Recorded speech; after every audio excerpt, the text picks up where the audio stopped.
Hello students. So we have completed the entire chapter of nutrition in plants in part 1 and part 2 और अभी हम आ गए हैं part 3 पर of chapter 1 जहां पे हम देख लेते हैं इस chapter के exercises। मगर इससे पहले कि मैं आगे बढ़ूं, मैं आपको बता देना चाहता हूं कि अगर आप कोई भी वीडियो हमारा मिस नहीं करना चाहते हैं तो काइंडली हमारे चैनल को सब्सक्राइब जरूर कर लें और हमारे वीडियोस को अपने दोस्तों के साथ शेयर करें ताकि उनको भी सभी कॉन्सेप्ट्स क्लियरली समझ में आए साइंस के।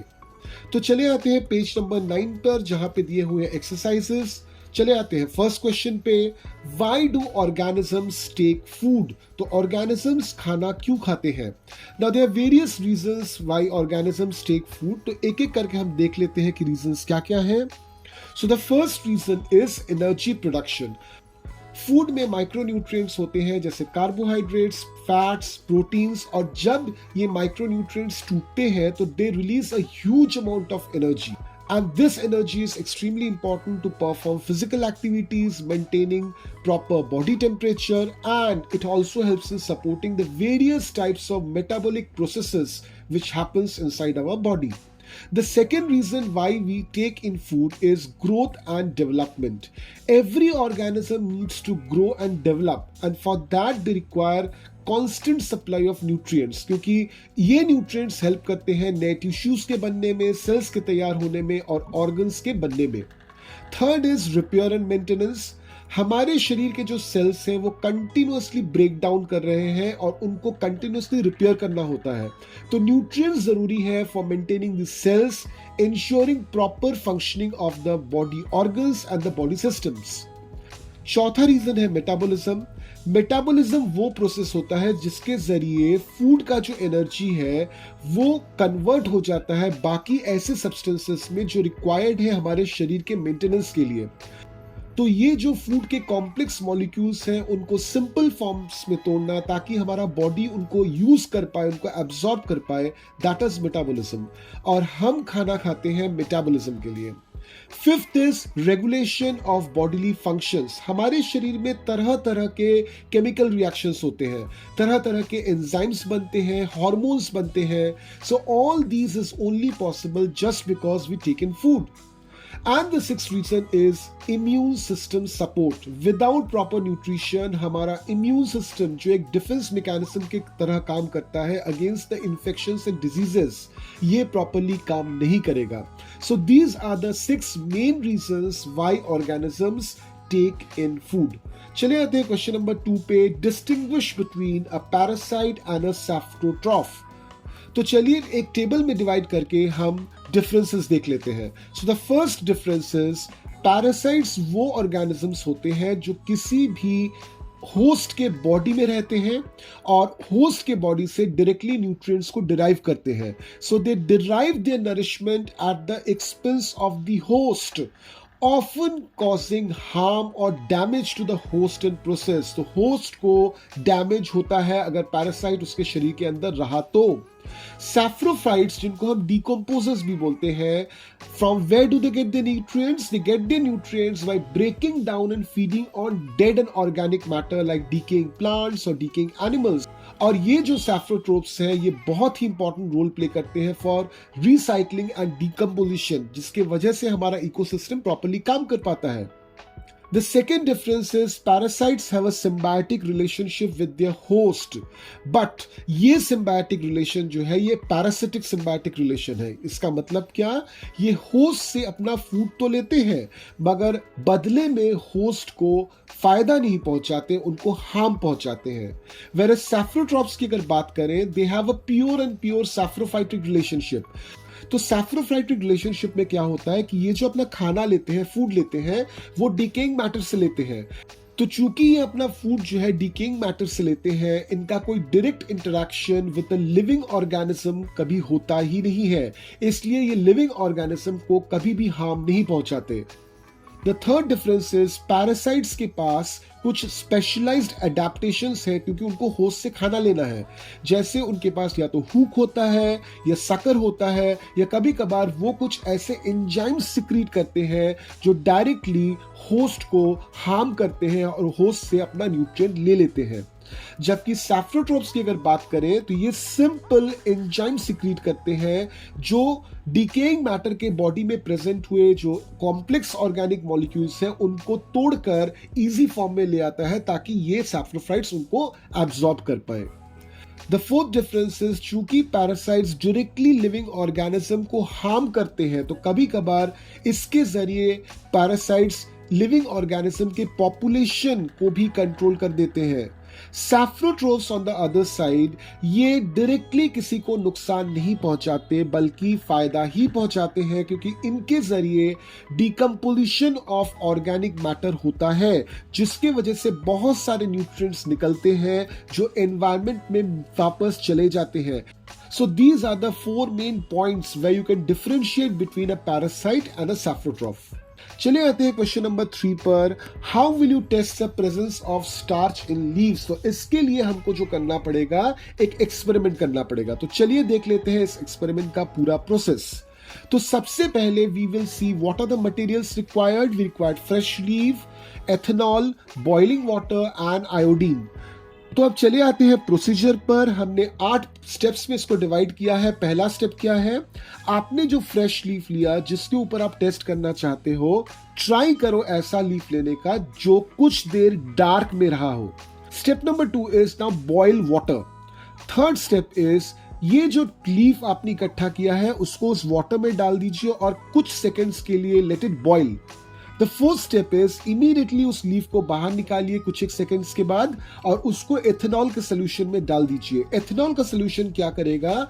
आपका जो लीफ है उसमें से क्लोरोफिल जो है उसको निकाल देगा।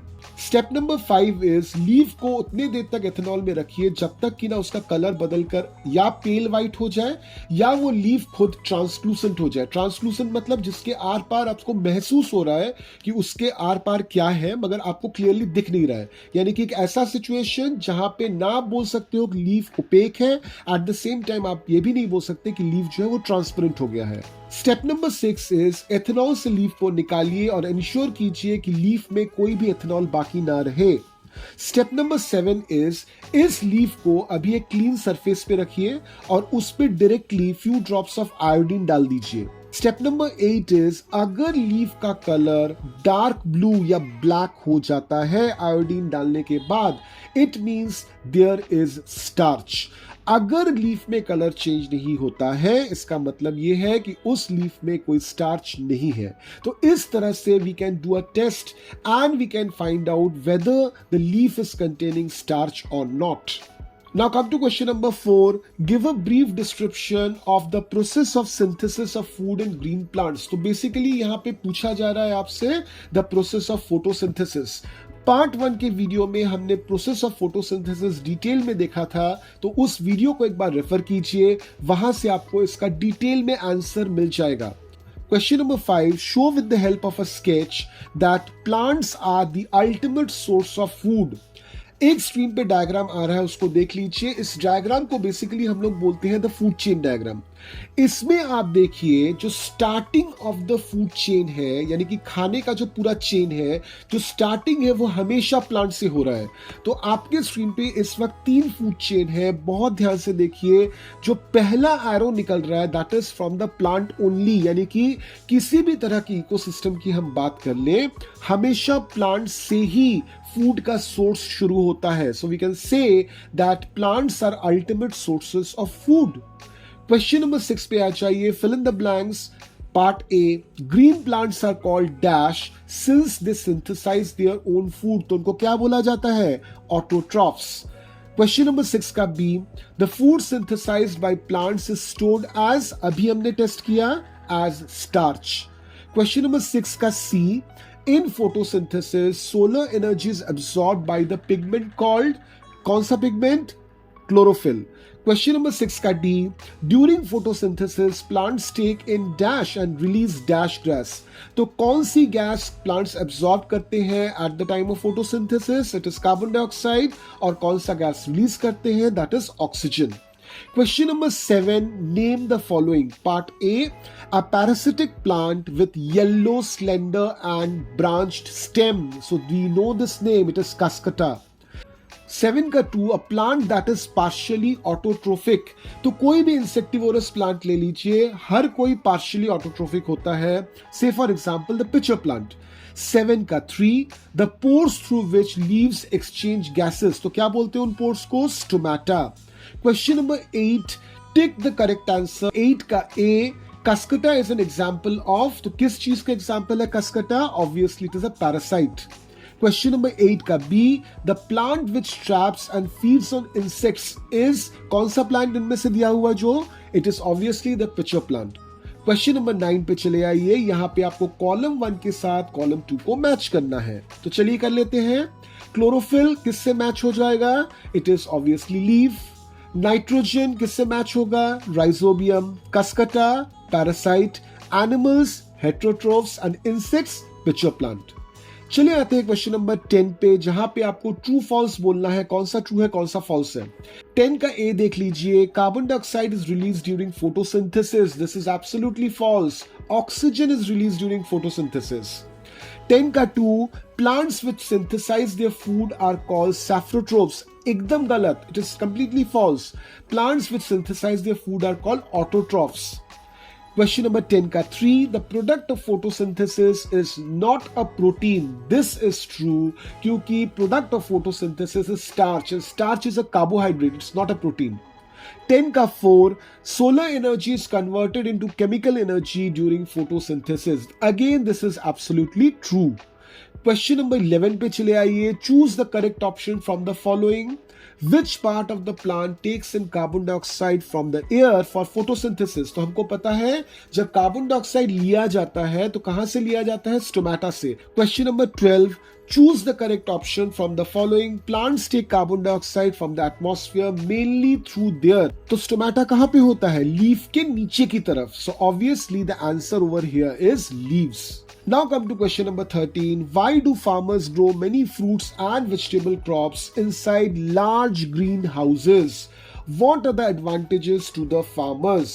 स्क्रीन पे देख लीजिए, जो डायग्राम आपको दिख रहा है that is a diagram of a green house. तो ये ग्रीन हाउस है क्या?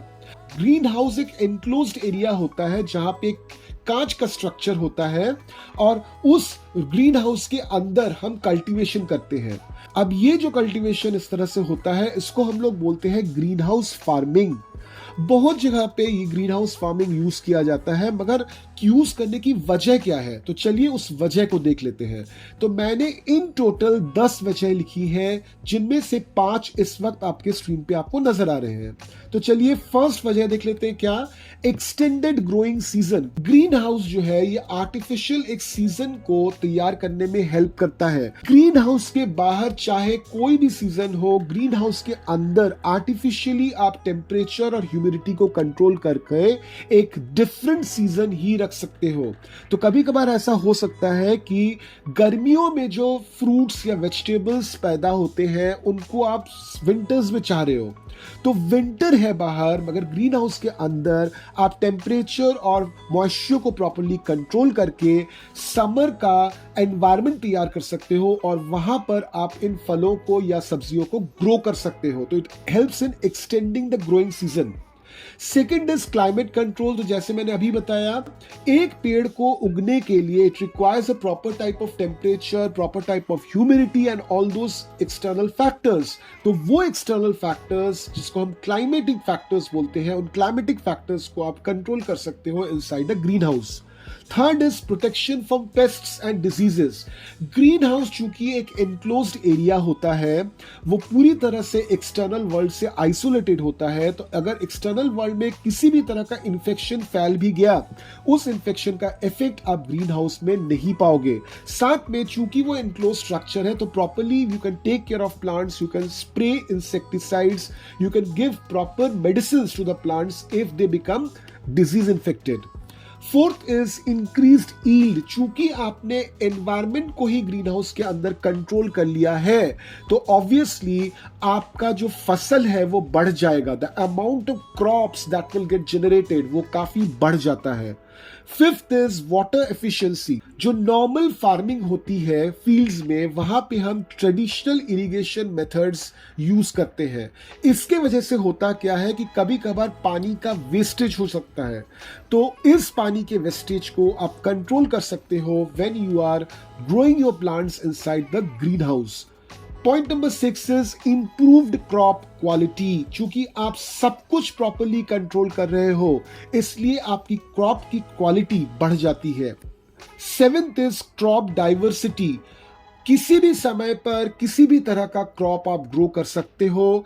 आर्टिफिशियली टेम्परेचर, आर्टिफिशियली मॉइस्चर को ग्रीन हाउस के अंदर कंट्रोल करके तो आप डिफरेंट टाइप के क्रॉप्स ग्रो कर सकते हो inside the dream house. Point number 8 is reduced reliance on external factors. बाहर बारिश हो रही है, बाहर ओले पड़ रहे हैं, बाहर बारिश नहीं हो रही है, इन सब चीजों का कोई भी इफेक्ट ग्रीन हाउस के अंदर नहीं पड़ता है। तो एक्सटर्नल फैक्टर्स को आप नलिफाई कर सकते हो if you are using the green house for growing your crops. Point number 9 is off season production. एकदम शुरू में मैंने आपको यही बताया था, जिस सीजन में जो फल या जो वेजिटेबल्स नहीं उगते, आप उस सीजन में उसी वेजिटेबल को, उसी फल को ग्रो करवा सकते हो इनसाइड द ग्रीन हाउस। जैसे आम हमको पता है ये गर्मियों के सीजन में अवेलेबल होता है, मगर ग्रीन हाउस के जरिए even though it is winter outside, आप आम अंदर ग्रो कर सकते हो ग्रीन हाउस के। And the point number 10 is control over pollination। तो pollination है क्या, ये समझते हैं। जो फ्लावर्स होते हैं, फ्लावर्स पे एक छोटा सा ग्रेन पाउडरी सब्सटेंस होता है जिसको हम लोग बोलते हैं पॉलन। इंसेक्ट्स जब फ्लावर्स पे बैठते हैं तो ये पॉलन उन इंसेक्ट्स के जरिए एक जगह से दूसरे जगह स्प्रेड हो जाते हैं। इससे प्लांट्स की ब्रीडिंग यानी रिप्रोडक्शन में हेल्प होती है। तो पॉलिनेशन को आप ग्रीन हाउस के अंदर कंट्रोल कर सकते हो। आप डिसाइड कर सकते हो कौन से प्लांट का पॉलन किस प्लांट पे जाएगा, किन दोनों प्लांट्स पे ब्रीडिंग होगी, किन दोनों प्लांट्स पे रिप्रोडक्शन होगी। तो ग्रीन हाउस के जरिए ही ये पॉसिबल होता है। तो इसके साथ हमने खत्म कर लिया chapter number 1। Again we will be meeting in the next session where we will start the chapter number 2 which is nutrition in animals. Till then keep learning.